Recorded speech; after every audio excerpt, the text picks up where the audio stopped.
Should we be worried? No, but listen, I really believe that. I'm not sitting here saying this for no reason.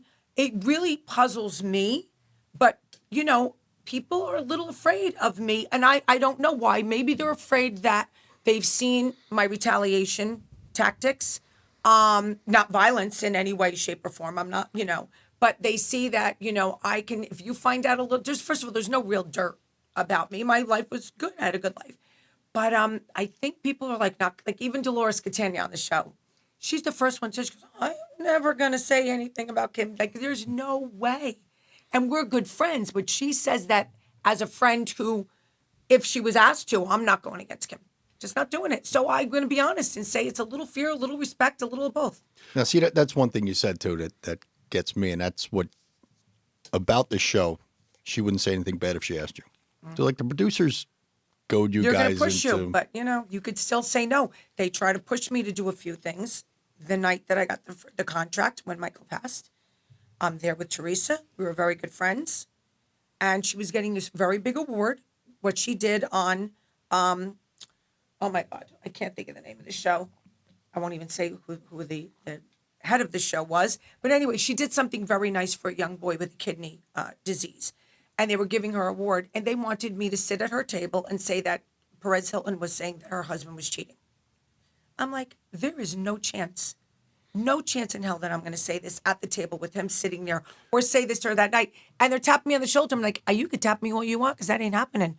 Well, That's I signed dirty. it. That's what I said. I've seen a couple episodes, and some things come up at the most Because you're gonna do inappropriate it. times.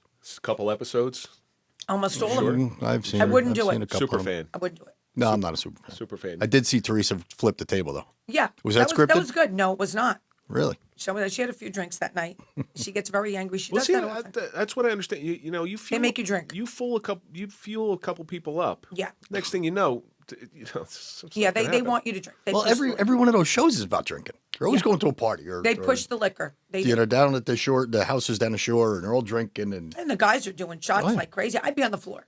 Well, do you? So your shooting schedule when you were a cast member, your shooting schedules. You have to plan your life around the shooting schedules. Oh, you're done. When you signed that contract with them, and I was only a friend, but I was full time. Mm-hmm. I was full time. You just sign your rear end away. You're done. It's like, here, you have me for the next 4 or 5 months. I had the flu. I got a flu shot, which I didn't want to get, which my mother made me get, and I got the flu. They came to my house in masks to film when I had the flu.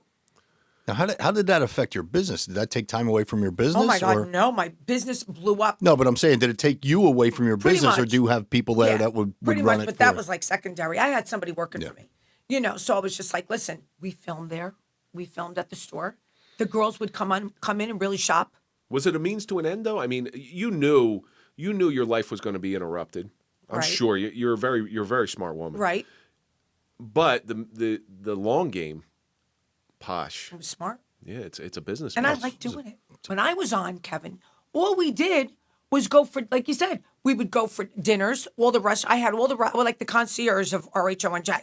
I would call the restaurants and say, we're coming in, we're going to film. You're going to be on, TV next season, and you're going to get all kinds of business. They would comp our dinners. They would comp lunches. They would comp. So we went out and had a ball. I'd bring my friends. I'd bring my mother. What's so bad about that? And I didn't mind the cameras. We should start a show, Real Podcasters of Pompton Plains. There you go. We could do that. There So you we go. get- Get everything comped. Yeah, we get comped at Wendy's, though. Yeah. There you go. That's go. pretty much all. You we- stop No, at the I had liquor store and everything get a couple airplane bottles. There you go. They would call me. The producers would call me. They go, "Where are we going next?" I swear, and I'd be like, "Well, we can go here. We can go there." They would even say, "We need a couples night, like a romantic night between Joe Giudice at the time and Teresa." I set them up at El Capriccio on Route 10. They were like, "Oh my God!" Oh, it's in East Hanover. yeah. Or Hanover. Send them to the Grand Saloon. Well, I would absolutely. Well, We'll you do know, a gig there. it's two different types of atmosphere. Atmosphere for Grand Saloon is reality. Yeah. I'm not so sure. Yeah, but that no, you- we did all. We did all. We did all kinds of restaurants. It didn't. It was a bar. There'd be restaurants. They don't want just places like El Capriccio. They wanted all kinds of things. You see them. They were in Nashville doing shots on a bus. How are you not gaining weight? You're at. Well, I watch. If you're eating out, eating dinner out. Well, it depends all on these what you places. eat. I'd have a salad with king crab on top of it, a salad with a piece of fish. I mean, I've always watched. These girls can go to town, but I watch. I've seen some like I said, I've seen a couple of them with the parties at the houses down the shore. Parties were crazy. Fully catered. Fully Food catered. everywhere. Donut It's- trucks, it's- candy it's trucks, ice cream unbelievable. trucks. Yeah. But know. is there ever a time when it just got to be, Yes. I'm done. I don't want to do this stuff no more. Yes. But you're in a contract, so I would back out of scenes. I've been in, we'd be filming and I'd start hiding. Like I'd go in the back and I'd hide. Like we'd be at in a function. the Kim D Irish goodbye. Yeah. And I would I couldn't say where it goodbye, started. but I would push myself out and then the producer would be like, get in here. Like, oh yeah. And I'd be like, I need a break. I just needed a break. You need a moment. You need a moment. Because sometimes the anxiety kicks in, So, yeah, it does get to you, especially towards the end. Like in the beginning of the filming, you're all excited, whatever. It's something new.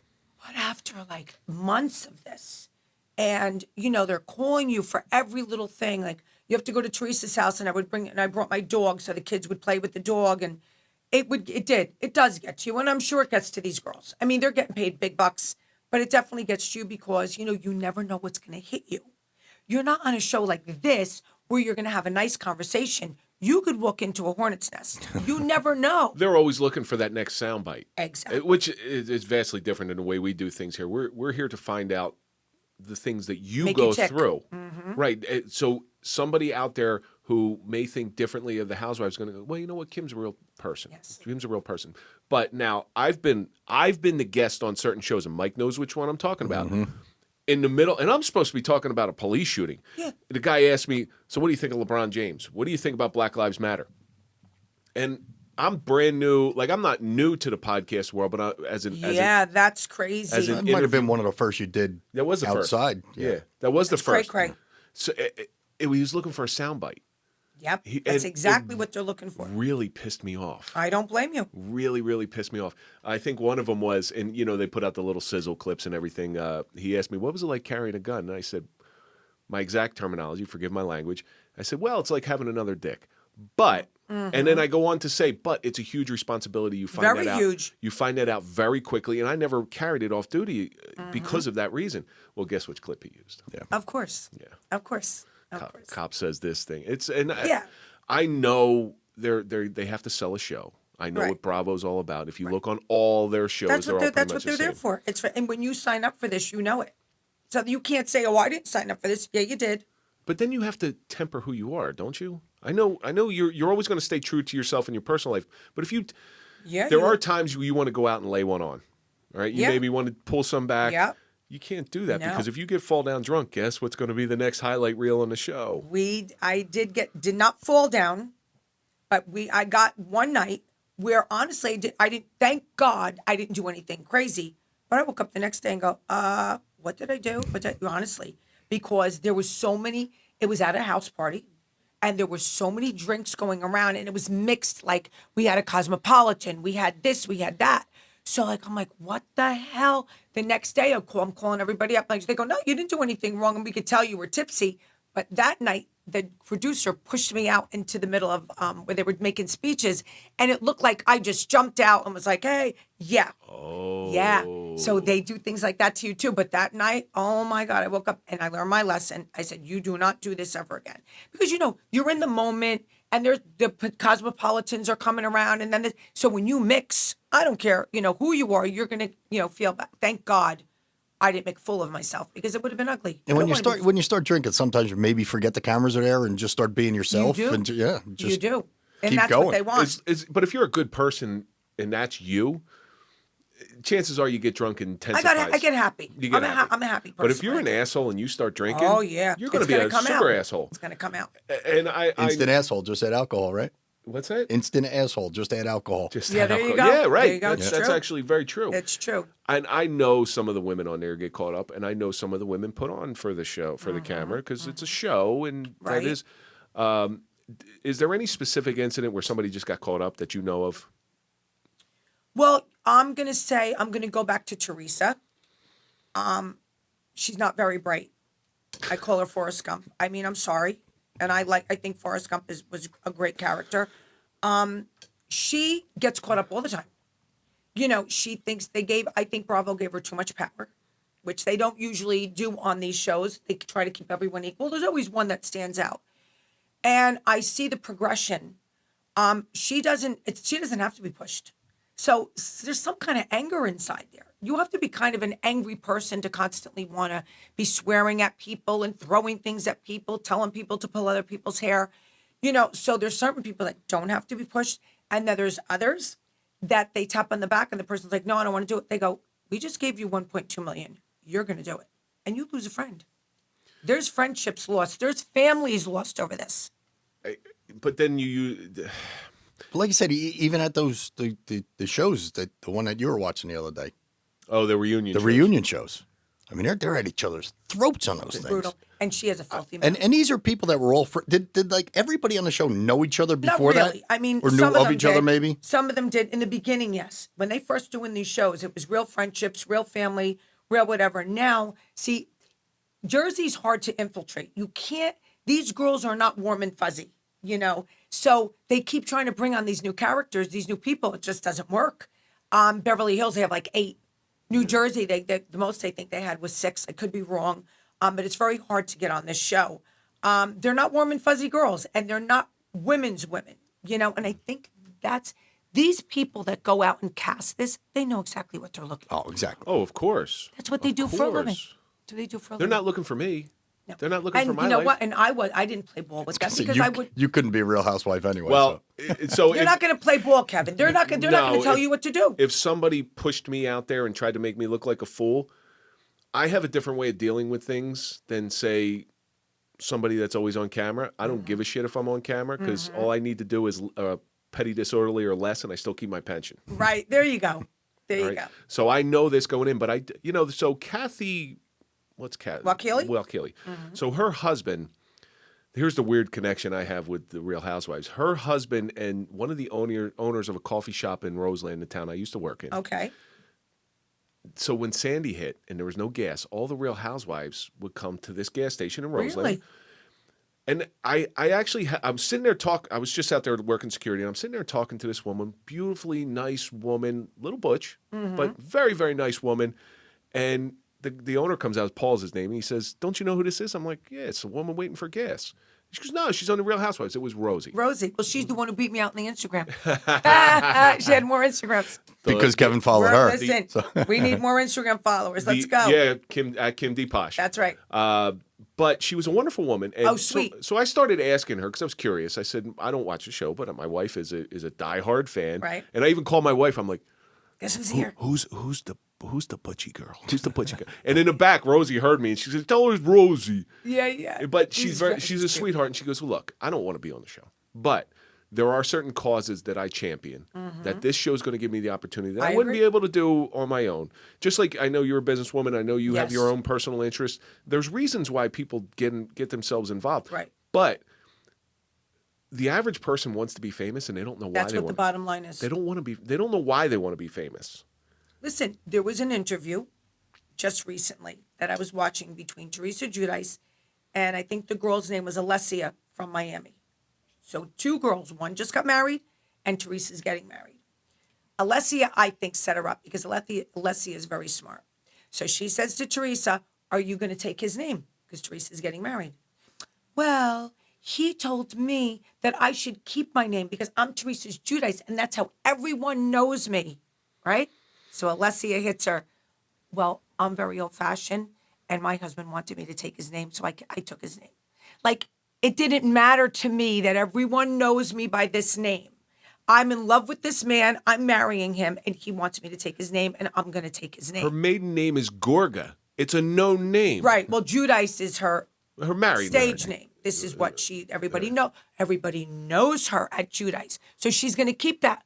Well, if fame wasn't the most important thing, and this is your love bubble, and but why don't you want to take his name? But he suggested she keeps her name because of her fame. Well, Okay. There's all sorts of different types of fame. There's fame from the Real Housewives. I remember speaking to a kid named Scott Wolf. He was an actor in the 90s. He's from West Orange. Okay. And I said, "So what's it like? What's it like being?" He goes, "Imagine being wanted and adored and chased by every 14-year-old girl on the planet." Because he was Yes, an early 20s, yes, like teen yes. type actor. Heartthrob type. How cute. But what type of fans are? I guess you get mostly females. Mostly No. women? I get both. You can't even imagine. Okay, and the gay community love me. They like strong women. You know what I'm saying? So they love me, and no, I get women and men, all sorts of people. Big fan of the gay community. You know why?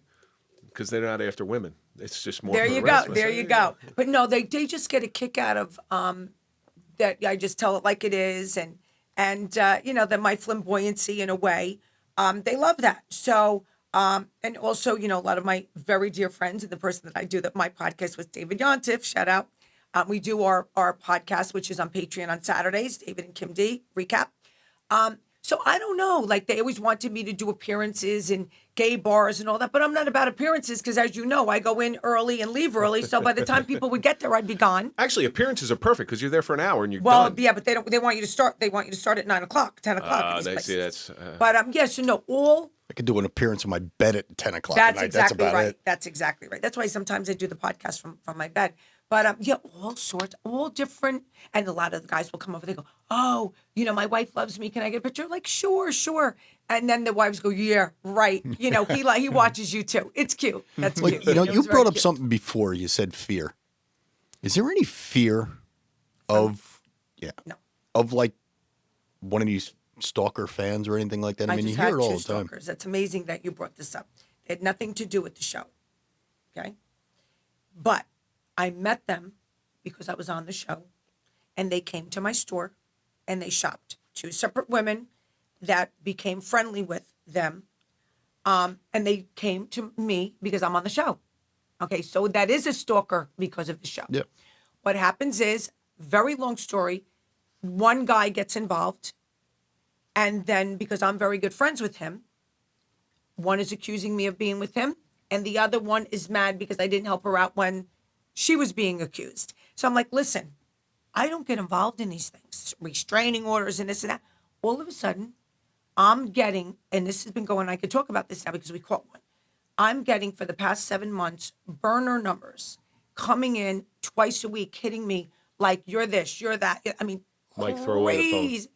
Crazy. She caught me. New Year's Eve, crazy, talking about my mother who passed, talking about my dogs, I'm like, you got to be kidding me. It took me, it's very hard for you to get information on burner apps. It wasn't a burner phone. Both girls had burner apps on their phone. So we had to subpoena California, and we caught one so far, and we're waiting. We'll know in 2 weeks who the second one was. I guess they just want to be friends with you. And because I said no to what they wanted me to do for two different reasons, obviously these girls are not right in the head. They came for me. And it's like latch-ons. Yes. People like to latch on to different Yes. things. Oh, that's Kim D. Let's go shop at her store. Because Opportunists. Opportunists. Absolutely. They think you have the secret sauce to fame. And they want to get on the wanna get on the show. show. Or they want to get into, build up their social media. And they did shop with me, and that's how I met them. But, it got really ugly. And, again, the wrong person to do it to, because most people wouldn't be able to have the means, or I don't even mean the money, the people that would be able to get the subpoenas to get them. It's very hard. So, but we did. And it took me 5 or 6 months to get the information, but I was a dog with a bone, and so was my attorney. I have two investigators. And they were like, well, we're not going to let this happen. They're going to go down, and we're going to have them arrested, and you're going to sue them. And that's where we are right now. We're on our way for them to be arrested for what they did and what they said. I'm not the first person either one of them did this to. On the show.